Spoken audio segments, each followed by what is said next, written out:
Welcome to Fat Chicks on Top. This podcast contains frank discussions about the body, sexuality, and occasionally uses swear words, which may not be appropriate for people under the age of 18. This podcast also uses facts, statistics, and mathematics, which may not be appropriate for liberal arts majors. And this podcast relies on science and reality, which may not be appropriate for evangelicals.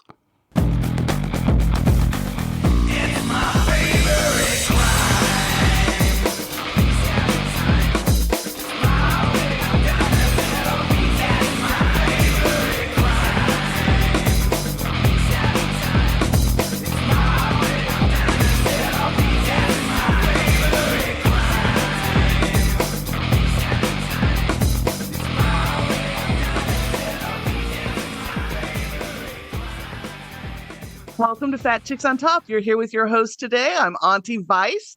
And today we have a really interesting guest. Their name is Lori Sweetman. They were a teacher in K-12, and now they're a life coach focusing on LGBTQ, polyamorous, and kinky folks, and focusing on how you become empowered in those areas and embrace those identities in yourself. Welcome to the show. Thanks so much for having me. It's great to have you on. So you went from teaching into coaching. Got you to do that transition? Politics, the school politics. I just, my heart bled for the students who were in the queer community that were having trouble being themselves in school. And then when teachers like myself would try and reach out and help with the administration, there was so much hesitation from the administrators. They wanted to help, but they felt like their hands were tied. And so I thought maybe if I helped the parents advocate for their kids, coming from the place of the people that the schools serve, that maybe some change could happen and the students can feel safer being themselves in school, and whether that meant transitioning or whether that meant stopping people from bullying, any of those things. So when I started off going back to school so that I could be as expert in that area. So I got my master's in psychology and gender and sexual fluidity. And then I started helping parents. Granted, I advocated for them best I could, but once I had that background, I felt like I was more capable of giving them specifics and training the schools too. So I am helping both the parents and adults that are having issues with structural change as they're trying to come out, and then empowering them to advocate for themselves and feel good in themselves as themselves. So it's been a few decades since I've been in school, especially grade school or middle school, which is the worst. Bullying we had bullying, but for folks in my generation, queer kids in my generation, it's like, well, you kind of learned to stand up for yourself and it prepared you for the larger world. But I didn't have real severe bullying. I wasn't getting beaten up or anything. What are kids going through today? Because my understanding is it's changed. Yeah, you have a mixture of things happening. In some schools, we do still have violence. We do have kids that are getting hurt in the locker rooms or in the bathrooms. That's usually the middle school to high school age range. And that's also schools that don't have specific language in their policies that says bullying is not tolerated for gender and sexual reasons. They have a more broad base. So there's no real legal avenue that families can take to really secure their child's safety, and when that's not specifically in the language in the school. In the younger grades, what I was experiencing was a lot of microaggression stuff and shunning type stuff. So I'll give you an example. One time in my classroom, there was this 5th grade boy, and we were packing up, and he was grabbing his backpack. He was tossing it around, and then all of a sudden he just chucks it on the floor and starts punching it, saying, "This is so gay." And then it's just punching this backpack while saying that. Now, if you were a kid in that classroom who was starting to feel different or recognizing that People around them are all talking about their crushes on Hmm. the opposite gender and a more heteronormative tone to the way they're dressing and everything. And you're feeling a little bit different. And then you see this kid over there punching their backpack saying it's so gay. That's a very negative stigma attached to that word. And so using that word for yourself is just scary. Am I going to get hurt if I say I'm gay? Because this kid's punching a backpack saying it's gay.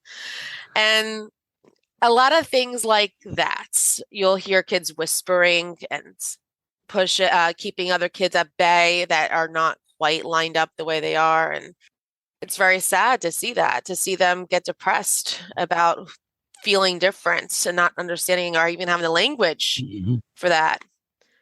That's the other thing, the language. How is it with teachers? Because we have some teachers are going to be very supportive. Some teachers are gay. Others are less supportive or outright hostile. How is, as a teacher in that situation, negotiating those relationships and trying to stand up for that kid? There's been national examples where teachers have been fired or pushed out for standing up for gay kids, which seems ridiculous to me. Does that still happen, especially in some place like Jersey? Yeah, it does. You wouldn't see a teacher getting fired specifically for that reason. They would find another reason to push them out. So they would do the roundabout way. There are some districts that are really supportive. I'm in Jersey. You have a mixture. But in the section that I'm in the northwestern, more rural area of Jersey. You have the loudest parent group is the right-wing conservative negative towards any kind of change or difference than what they feel it should be their family values, as they put it. So we have teachers that are trying to start a GSA, and if you don't know what that is, it's the Gay Straight Alliance or the Gender and Sexuality Alliance. And that's just like this group that can be put together by the students with teachers or parents to help advocate social justice in the schools for the LGBTQ community. So in the middle or high school, they might be trying to put that together, and then the board of ed will file lawsuits or they'll say, no, this can't happen, and we have this big butting heads happening in the community, or they're afraid that the parents are going to call and complain that we're trying to, as teachers, push some sort of agenda on the changing their child to be something they're not. And there's a lot of ignorance surrounding that. So we have teachers that might try to say something and stand up for it, and then you have the administrators scared, or if they agree, they're not saying it, they're scared of what the parent community that's very loud and outspoken and negative about change and about LGBTQ topics happening in the classroom, they'll retaliate and file lawsuits or cause a big ruckus. And it's really hard to stand up for what's right when you don't have others standing there beside you. And the people are all separated, trying to do it on their own, and they're scared to try and do it on their own, but they're also not looking for others that are feeling like they can help, or they're not finding parents in the community that could help. And it doesn't really get anywhere. So I, like in that one instance with that backpack thing, I went to the counselor, I went to the social worker, and I went to the principal looking for help about educating the kids about why that is not a good thing to say and do. You can say gay in a positive way, but to be punching your backpack, calling it gay, why is that bad? We should really have an education around this. It's not being taught at home. It's not being taught in our schools. How else are they supposed to learn? Yeah, it wasn't taken over too well. That was I was stirring the pot, and oh my gosh, there were so many. I wish I had written down every little thing that they said, because there were a lot of little one-liners that were just like, that came out of your mouth? Do you realize what you're saying right now? Yeah. that didn't go over too well. So nothing came of it. And then I started keeping track. Every time I heard a teacher trying to organize the class by boy and girl, or if the counselor was doing a social skills group in my classroom during their recess time, and I'm listening in, and they're trying to do everything all about Christmas, not thinking about other religions. Moments like that we're not aware of, that we have these internal biases about, to try and like bring up as like a starting point to, hey, maybe we could also include LGBTQ topics in this. Yeah. And you're coming at it both with the perspective of having been in the schools as a teacher and now as somebody who helps parents in power. So let's talk a little bit about some of the current issues going on in our nation, because there's a massive attack on trans and queer kids. Like, yes, there is. Trying to make us disappear, trying to navigate that language. I mean, teachers in Florida are getting fired for having pictures of their partners on their desk. Like, we're at this really kind of hysterical point over queer stuff. So with your understanding of psychology and all of that, is there anything wrong about talking about queer stuffing? I mean, the fear is that we're going to be recruiting. Somehow we're recruiting to this fabulous lifestyle, and it is fabulous. But what You're reminding me of a meme. Oh my gosh, there was this meme like with God, I'm gonna look it up again, and I'll get back to you. It had something to do with like sprinkling glitter everywhere. It's just like we're not gonna force your child to be something that they're not, because if we did, everything would be all happy and glittery everywhere anyway. So what's the big deal? But no, like, okay, I I try and confront the people who are saying things like that with an example that makes them think. So as children, we see a lot of Disney movies, or we read a lot of like happy-go-lucky fairy tale books, right? And in all of them, the little princess is saved by the little prince. All right. And the happy ever after ending is the boy and girl get together and they're happily in love ever after, right? I'm gay, and that didn't make me straight. So do you really think that talking about two people that are the same gender falling in love is going to now all of a sudden turn your straight kid gay?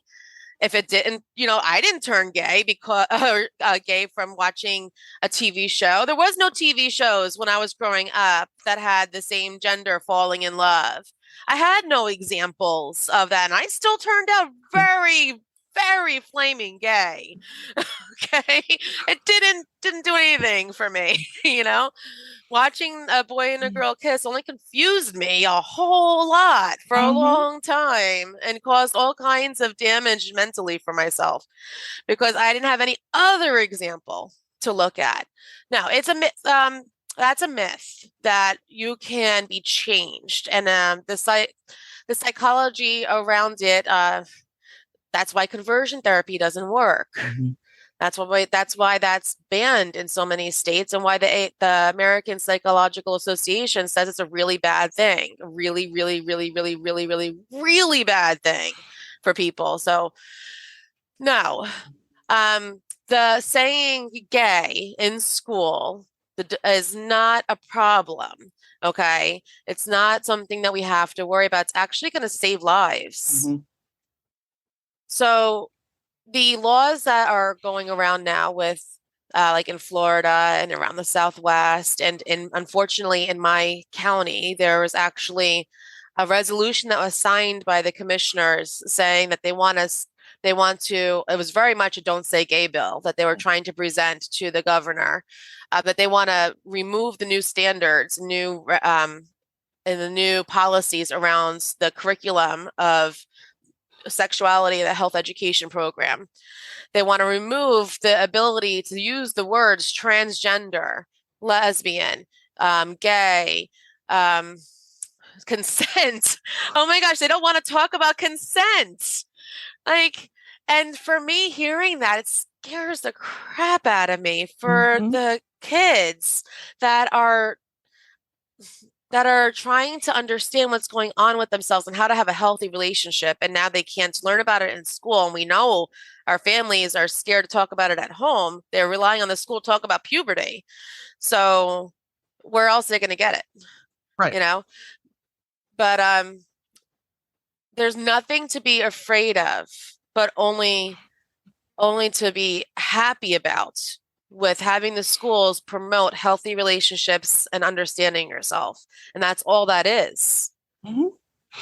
Well, and taking out consent, Jesus, what are we? Yeah. We're now pro date rape. Like, Yeah. Basically, they're like, let's not talk about that because it's going to tell them to have sex by talking about consent.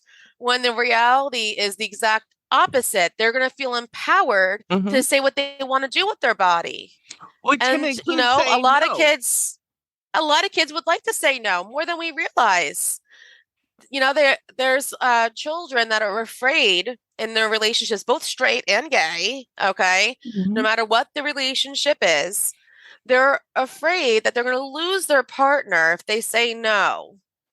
They don't know that that's an okay and healthy thing to do, and that it actually would bring them closer intimacy wise if they were able to say what they want, whether that's a yes or no. And then if it's up to the parent to talk to them, sure, but that's not happening. That's just not happening. And when we started having sex education surrounding condom use, as well as abstinence, as well as the birth control pill, as well as the all the other options that we have, that's when we start to have kids not getting pregnant.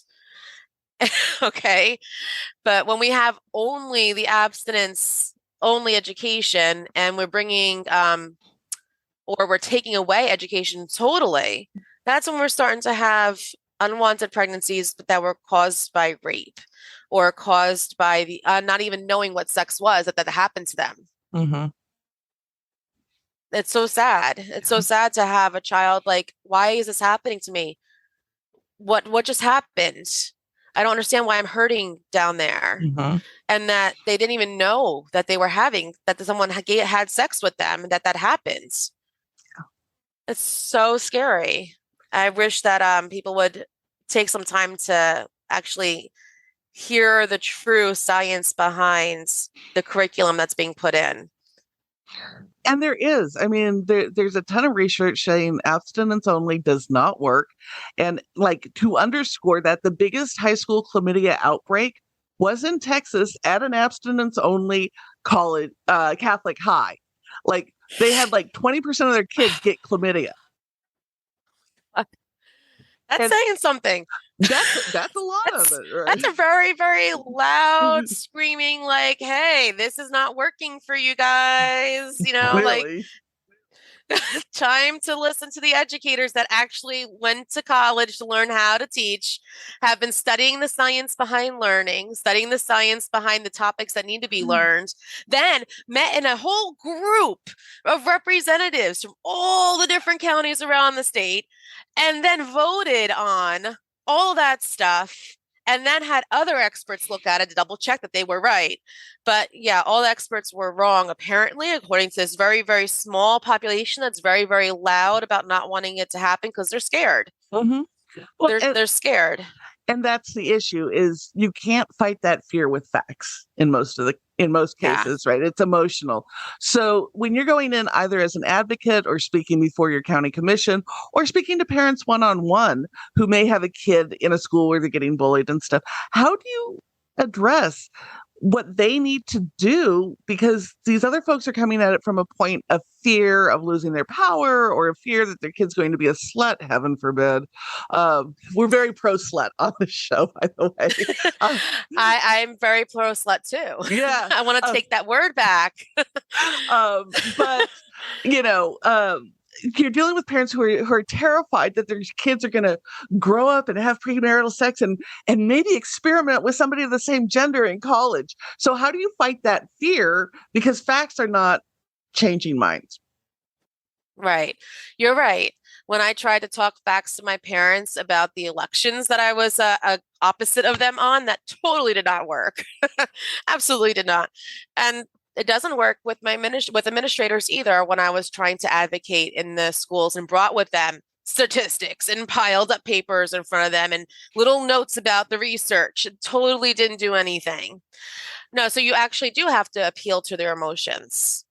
You have to, the steps I tell people and I take is first to acknowledge what they're feeling so that they feel heard. So they don't feel talked over and pushed into something, but that they actually are acknowledged in where their worries are coming from, and that I've heard that this is their concern around the topic that I'm trying to help them with, right? Or advocate for somebody else on. And then I try and help them empathize with the situation of the other person. So appealing to the emotions first is usually the approach that works the best. And then we're able to have a dialogue of some kind around the solution. So we're not actually saying you're wrong because of these facts, but we are in a roundabout way, a very roundabout way. We're actually moving into the solutions, and then we're imagining, like, what would the worst case scenario be if this was to happen? Oh, wait, there's no worst case scenario. You're right. There isn't. So we should do this. Yeah. So then getting them to see the solution, why that's a good solution through the act of approaching with our emotions and envisioning what would happen if, and having a conversation around that tends to change the mind a little bit, or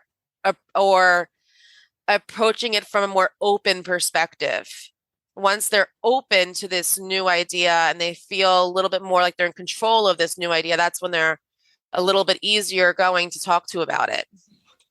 In your practice, you're seeing people who went through school districts where they didn't see their sexuality or their gender or their relationships modeled, right? We're so far away from having a conversation about, hey, you can have healthy non-monogamy. Like, oh my gosh, right. Yes. Yeah. And let alone, hey, you can be gay and happy, and it doesn't have to end up in tragedy. So when people are coming to you, what are who haven't had these things modeled in school, what's the impact on personal development at that point? If we haven't seen it around us, right? But we've all of a sudden started noticing something going on. A lot of the times I've noticed that when that's happened, people have already started Googling. So they've already kind of like started to find somebody else that's feeling something like this. But the next step then for their identity development is to start to feel positive emotions towards themselves about these feelings, and then exploring where it has been positive around them. So getting to that healthy self-esteem point that the feelings that I'm having are okay, they're natural, and other people feel this too, maybe through a support group or through seeing a movie or a video or reading a book about it or talking to a coach about it, someone who's been there like me. That helps validate those feelings. So we actually have to start doing the work that should have happened when they were young, but unfortunately didn't. Yeah. So getting to the point of finding our values and noticing that our values are not incongruent to our feelings and our desires. That's a journey that does take some validation from outside people, that does take some talking through, and then doing mindset work where we start to feel good about those feelings and have a voice about those feelings, and then work on coming out so that we can feel empowered and that we can live as we are, happy in these feelings that we have. And yeah, non-monogamy and kink and BDSM and LGBTQ community, that's the one thing that they all have in common. We weren't able to see representations of ourselves and our desires when we were younger. And luckily the younger community now is starting to have a little bit of representation in the media, so that hopefully will help them a little bit. But the people that are in my generation in the 30s and their 20s and the not older than my my hitting 40 now in age going up, right? Yeah, we unfortunately didn't have that when we were younger. So there's a lot of that backtracking that has to be done. Yeah. And a lot of people carry sexual shame around this. Like, Yes. especially if you're raised in, with conservative parents or in a conservative religion, that you're not supposed to feel like this. What's, psychologically, what does carrying that sexual shame do to somebody and to their relationships? Unfortunately, that lowers your self-esteem and it could bring on some serious depression and anxiety surrounding it. It also can cause people to try and live inauthentically, trying to reach this idea that they have in their head of perfection, but never getting there. And so they're never getting there because that's not them. Mm-hmm. That's just not who they are. And you can't be someone that you're not. It's impossible. I've tried. Doesn't work. And it sounds like you've been there too, from what I've read. So, like, we both know it's impossible. If you're feeling shame around your gender and your sexuality, and you're trying to reach maybe what your parents wanted you to be, and you're never getting there, you're going to get very sad and very depressed. And I'm so sorry for that. But I'm Mm-hmm. here to tell you that everything that you want to be, you can. It's very possible. It's not just in a dream. You don't have to wait to be reincarnated into another life to be yourself. You can be everything that you want right now. I went through it. It stunk at first because, the shame is real and it hurts to never be able to attain what other people want you to be. But when I let go of that and I felt proud of myself for who I was and I went towards what I wanted, it was such a good feeling. And I actually have this sign up in my hallway that says, "This is life. This is real." Because it really, like, it feels like you're walking through a daydream when you start to live authentically and you haven't been and you've been living in that shame. And I hope that people will hear that and try and take that first step, that baby step, whatever that might be, towards feeling more like themselves instead of trying to live for somebody else, and letting go of that shame and embracing themselves for who they are, because you are beautiful and you are perfect and there's nobody else can tell you otherwise. So you bring up, you've been through this. What's your coming out story? Like, how did you come Oh into God. being who you are?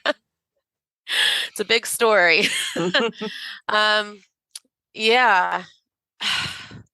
I always, of course, looking back, hindsight is 2020, right? So, like, I've always had some sort of an inkling that I really was attracted to women.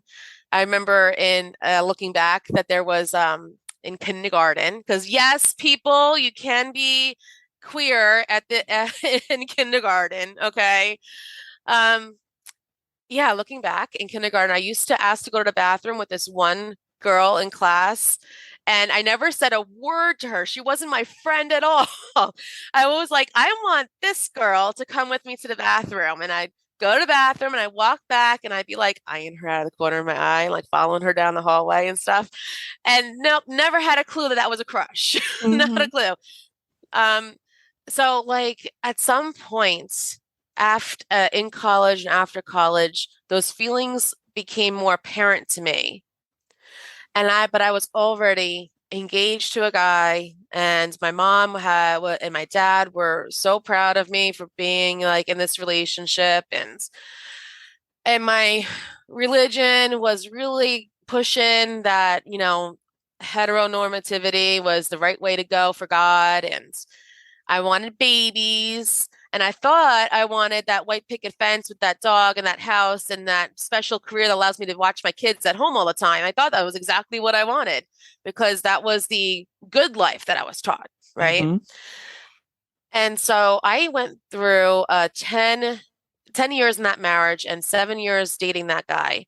before I was finally like like talking with him about these movies that we were watching where there's really hot girl on girl sex scenes. And, like he's like, I've caught you checking out girls in the shop, right? And stuff. I'm like, what do you mean? I'm not checking out anybody's ass in the shop, right? And then lo and behold, I really was. And I didn't even notice that I was staring at these women. I was just like thinking briefly, like, oh, wow, she's cute. And like thinking everybody thought that that was like, they noticed that the same gender could be cute. And there were also like gender things that would be coming up that I wasn't really aware of were a problem for me too. Like I was very anti certain roles in my relationship, and and I didn't express them, so they came out very negatively in the relationship. I would just had like this underlying wave of disdainment towards Mm-hmm. my spouse, and and very, very uncomfortable in certain clothes and very, very uncomfortable with my body in certain ways. And I really didn't know what that all meant. But once I started exploring my sexuality with his permission in an open relationship, we tried opening it up. We went about it very badly. I don't recommend the one penis policy. It's terrible.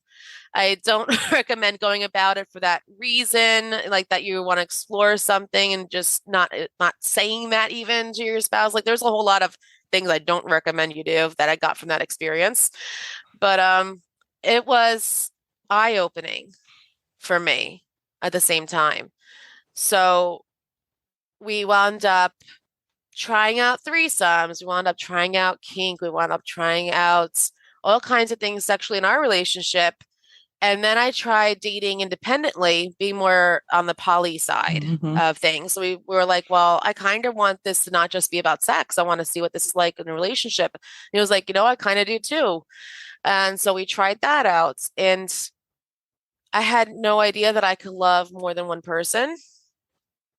I didn't think that that was possible in like the very monogamous way that I was brought up. And I didn't realize that I can love women in the way that I didn't ever feel with any of the male relationships that I had. Mm-hmm. I had that sexual awakening in the coming out process was kind of like going through puberty all over again. It was very much an adolescence for me.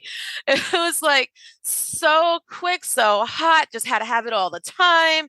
And noticing those feelings about myself and being more aware of things, and then doing a lot of mindset work, a lot of self-esteem work, I discovered that I was walking through life for other people and that I really was not happy in that relationship. And I really, really was not happy walking through life as purely what society sees as femininity only. I could not handle that gender role. I could not handle um, what my parents had hoped for me and my religion had hoped for me.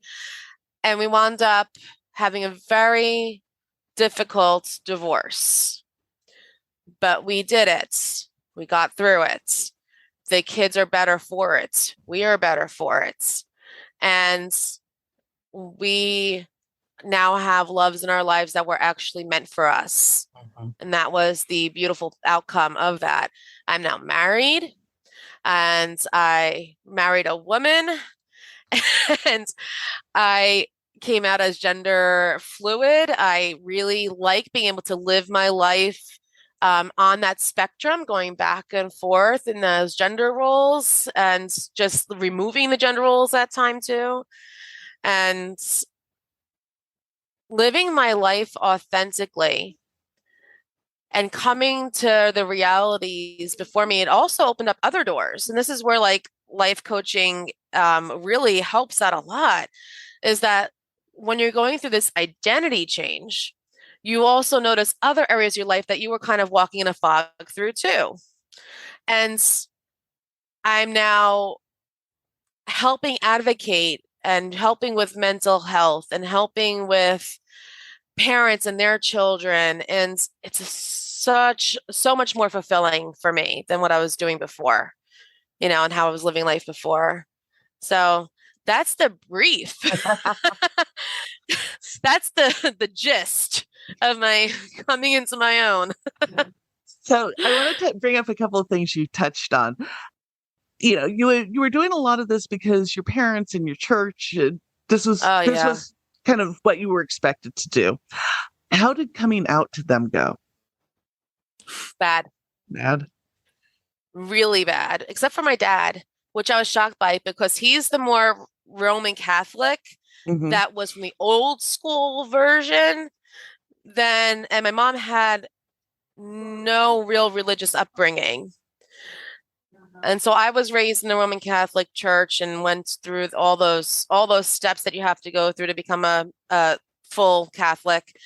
And all the signs up in the entryway are all like, why is porn bad? Why getting married to gay is not for you? And like all those abortion, yay, no.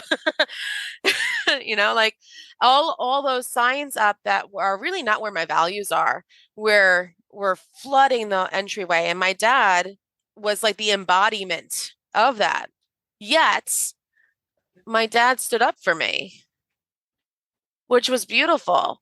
And my mom practically disowned me, which was awful. She said so many bigoted things, and told me not to talk to my family, told me not to not to be at Christmas with my person, not to um she when she would come over to see her grandkids, she wouldn't look at me and she wouldn't look at my spouse. And so I had to do a lot of boundary work with her. She was very difficult, and so was work. Coming out at work, there was maybe one or two people when I was working in the school that were like, "This is so good for you. I'm so happy for you." And a whole lot of people that didn't talk to me. And there was a whole lot of friends that were supportive. And then there was a couple that I thought were like my sisters kind of friends that stopped talking to me. And some of them stopped talking to me because of the polyamory part. And then some of them stopped talking to me because I was coming out as lesbian or gender fluid. And my mom was the hardest of it all. The one thing that a parent-child attachment relationship really has is that you always want to please your parent. There's just something underlying biological in you where you're like, yeah, I need to please mama. It's my mommy. um, mom wiped my butt when I was a baby. Mom gave me bottles. I got to make mommy happy. But sometimes you can't. When you're an adult, you just can't. And coming to terms with the kind of relationship that I had to have with her versus wanted to have with her was a journey. And now, a year later, because yes, I have only came out a year ago. No, wow, time flew. I came out in 2019 to some people, but in 2020 is when I really came out. So yeah, A couple longer than that. years. Yeah, but it was only really this past fall. So we're talking like 2021-ish when my mom started looking at my now spouse and um kind of having some kind of a conversation with me. And she only really did that because I cut off contact with her and I stopped her from seeing the grandchildren. I gave her what my rules were for respect. Now, you don't have to, Mom, um, want to live the life I do. That's okay. You don't have to be gay because I'm gay. Like you don't have to approve. I'm not asking for your approval. I'm Hmm. asking for your respect. And I said it in a very loud, aggressive, boundary setting way and followed through. And then a year later, she started talking. So that was my experience. It's not everybody's journey, but that was my experience with the actual saying it to people, you know, moms. Yeah, no, that sounds really rough. You mentioned you tried initially in your marriage, you tried opening it up to non-monogamy and then into polyamory, and that your husband at the time was pretty supportive of that. How did those initial conversations go? Because especially coming up in the Roman Catholic Church, the idea of, hey, let's have sex with more than one person is really not embraced. To put it Yeah, mildly. yeah. Like, how did you bring that up to your husband at the time? Over a couple of years of talking to each other. So that particular relationship was very difficult with sexuality in general. So I had that stigma around porn as a negative thing when I was in that relationship with him. And um, he had the stigma of anything in the bedroom that's not very vanilla is not really what you do in a marriage, and that he had to be the one that was initiating. I couldn't initiate kind of a relationship. I had to be very subservient to him, and I'm very opposite of that. that was that was very oppressive to begin with. Yeah. um, and so the conversations tended to start with things that we saw in movies. And so, like, if we were, it wasn't porn movies because I didn't like that back then, but he was very into that back then privately. And so it started off with just general TVMA sex scenes. And when I started trying to bring up fantasies, would get shut down, but he was okay bringing up fantasies. I would listen. So he started the conversations around fantasies. And then a few years later, it kind of evolved into, I wonder what it would be like to have a threesome. Maybe we should do that someday. And then it evolved into, um, well, what would happen how would we go about that? So it was years of talking about just like that aspect. And changing minds, like I had mentioned before, is not easy. So appealing to his curiosities helped him be interested in hearing my curiosities. So for people that are like interested in bringing up something in the bedroom that is just kind of taboo and you're worried about your spouse, I would first start there for me, for my experience anyways, like slowly bring up things that you see in something in society that you're watching together and find out what their interests are and then be like, I have some ideas too. What do you think of this? You know, when they are warmed up to it. Um, when we finally were like, are we really on the same page with this? We really then all of a sudden we had that jealousy gut reaction of like, oh, hold on. I'm gonna lose you. I'm gonna lose you. I'm gonna lose you. And it was just this big like, but you can't do this. And there was all these rules. You can't do that and you can't do this. And then we took a backtrack, but then we brought it back up. And so it was this like roller coaster of back and forth for a bit, before we finally like found some way of like dipping our toe in the journey together. Um, that was those first couple of steps into it were really hard with battling back and forth the shame and the stigma around all of that and jealousy. But we worked through it, sometimes not in the most healthy way. And I learned a lot from it, so I guess those initial conversations were very scary, but very, very, very much slow warming up over years. Yeah. Well, and sounds like very necessary for both of you because you both have found Oh, people. very. Yeah. So with your relationship and the outcome of that first marriage, that's what a lot of people fear when it comes to opening up a relationship. Like, I'm going to lose my partner. Right. Doesn't always happen. Lots of people have happy, non-monogamous relationships, been with their partners 20, 30 years. But Yes. that's a huge fear, is in doing this, they're going to find somebody better than me. Right. And I'm going to Yeah. lose them to somebody for some reason. Um, what would you say to those folks? That it's a healthy, natural feeling jealousy, that all of our feelings are signals that there's some mindset work that could be done and that there's some communication work that needs to be done. But our feelings are usually like little flags that are popping up that we have some work we need to do. Not that it's a need to stop.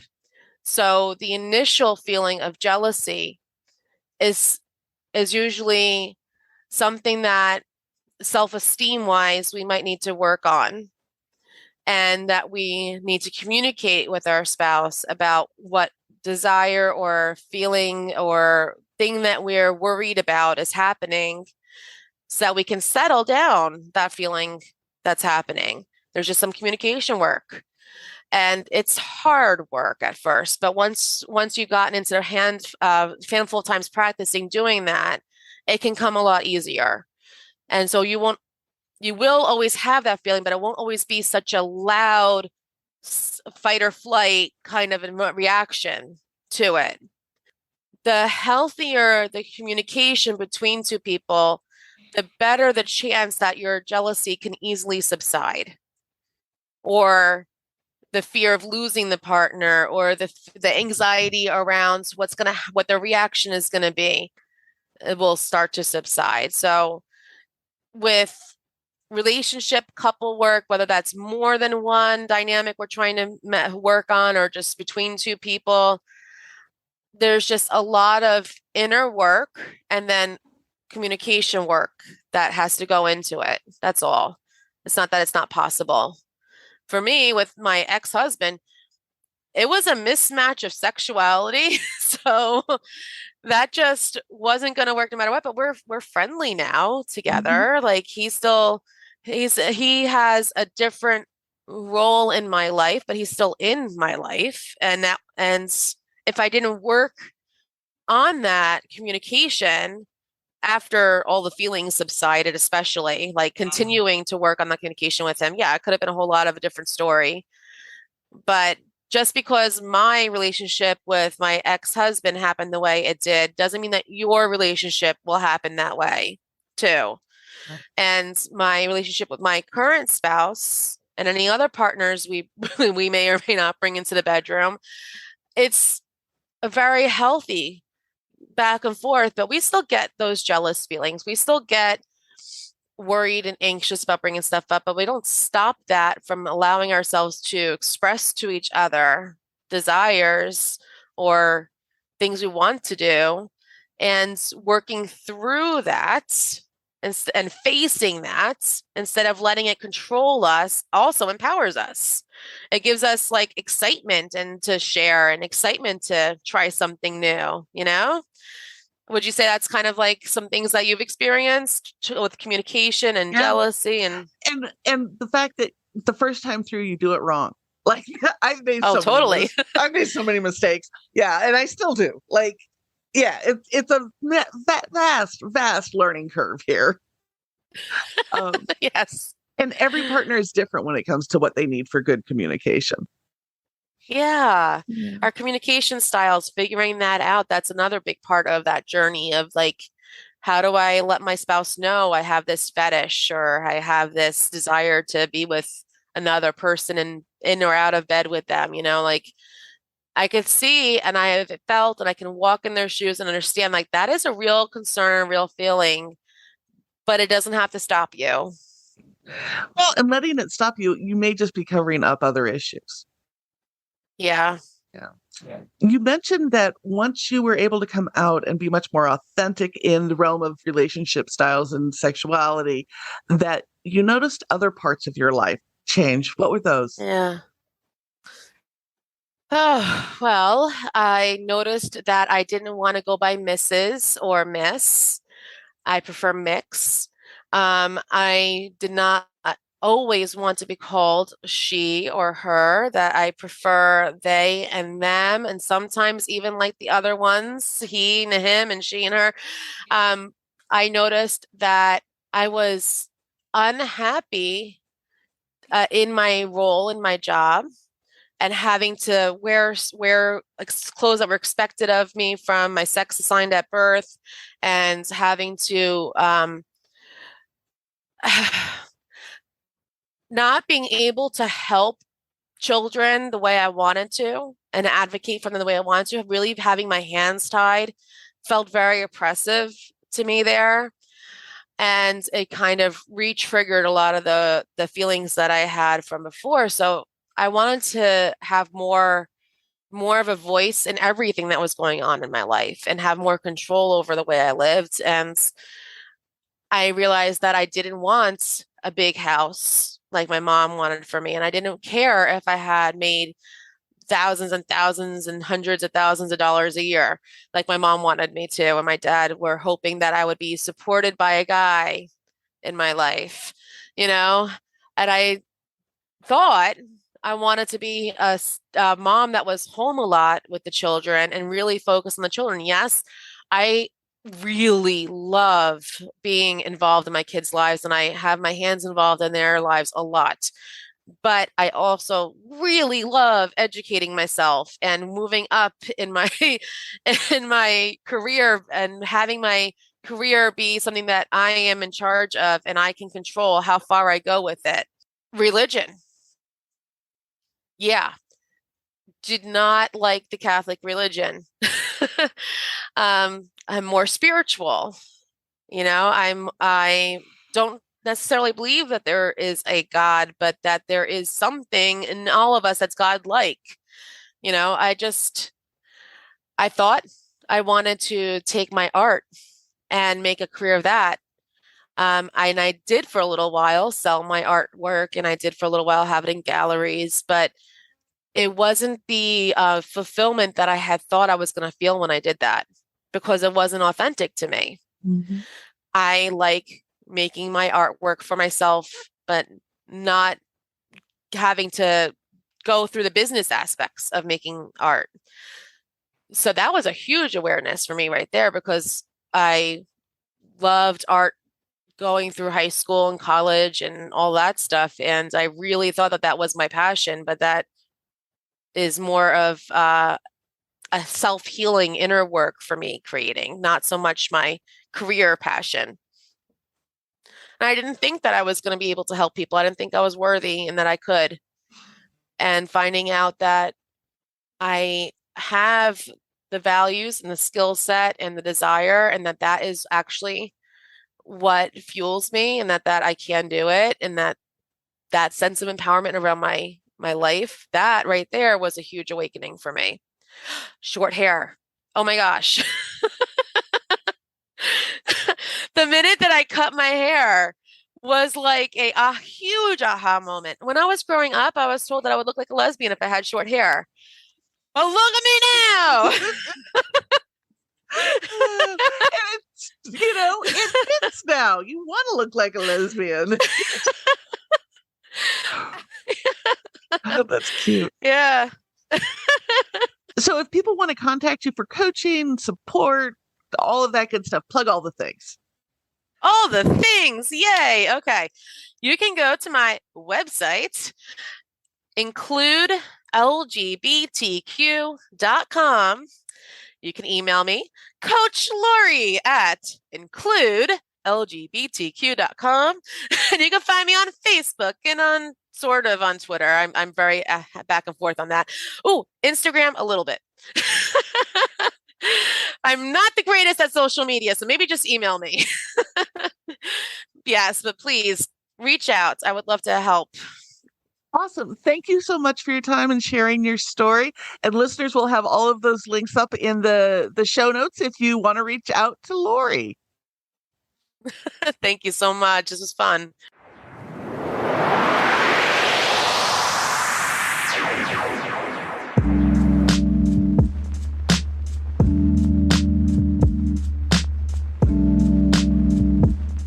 And now, a moment of gratitude. My new life, that it's actually real, that this life is this life that I love is actually happening.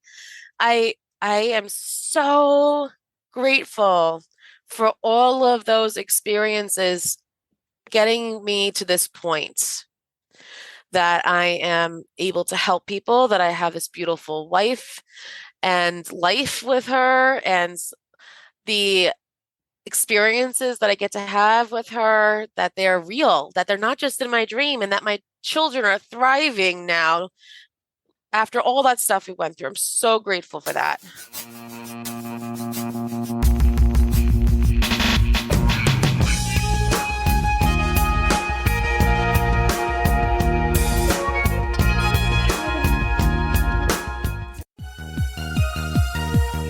Hi, this is Auntie Vice from Fat Chicks on Top.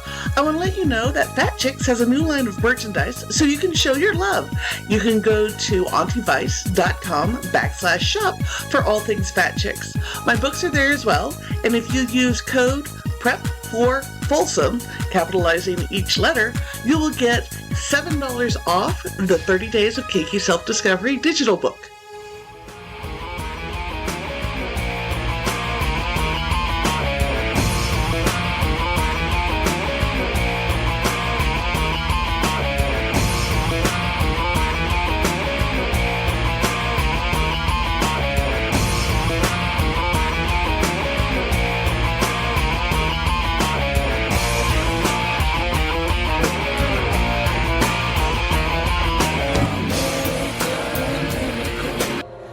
Texas of the world. Thank you for listening to this episode of Fat Chicks on Top. Please like, subscribe, and review our podcast on whatever platform you listen to it on. If we like your review, we may even read it online. This has been an Auntie Vice production. Producer and host, Rebecca Blanton. Audio production by Sharon Smith. Music by David Manga, and more music by Sharon Smith. For more information about Fat Chicks on Top, please visit our website for all things Fat Chicks at fatchicksontop.com.